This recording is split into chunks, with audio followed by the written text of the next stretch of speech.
उद्धवजींना सांगतो, उद्धवजी मी कधीच मातोश्रीवर बोललो नाही, पण तुम्हाला एक गोष्ट सांगतो, आता मुंबईकरांच्या हृदयाचा दरवाजा माझ्याकरता उघडलाय. आता कुठल्याच दरवाजाची त्या ठिकाणी मला अपेक्षा नाहीये.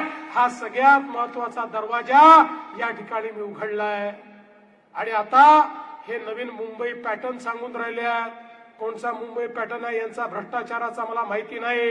मागच्या काळामध्ये आपण बघितलेला आहे यांचा भ्रष्टाचार. पण बंधू भगिनींनो, मी त्याच्यावर जास्त बोलणार नाही, आपल्याला ते माहिती आहे. आम्ही तर मत मागतो जे करून दाखवलं त्याच्यावर.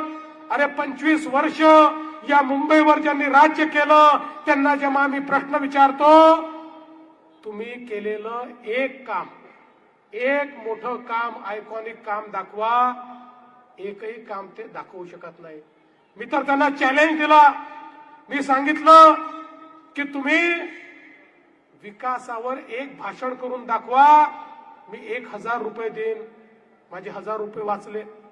मग मी माझा प्राइज मनी वाढवला, म्हणलं 2000 रुपये देईन, तरी ते विकासावर बोलत नाही. काल मी सांगितलं 3000 रुपये देईन. आता या ईशान्य मुंबईमध्ये सांगतो की जर उद्धव ठाकरेंनी एक भाषण विकासावर करून दाखवलं, मी 5000 रुपये देण्याकरता तयार आहे.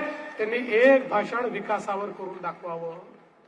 पण बंधू भगिनींनो, हे विकासावर बोलू शकत नाही. आणि म्हणून या ठिकाणी महाराष्ट्रापासून मुंबई तोडण्याचं षडयंत्र वगैरे 30 रेकॉर्ड यांची चाललेली आहे.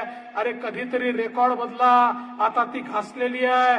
तुमची स्क्रिप्ट लिहिणारा बदला, तोही घासलेला आहे. तोच तुमचे इंटरव्ह्यू घेतोय, तोच तुम्हाला सांगतोय, तोच तुम्हाला ठकवतोय. त्यामुळे आता कुठेतरी ही स्क्रिप्ट बदलण्याची वेळ आली आहे.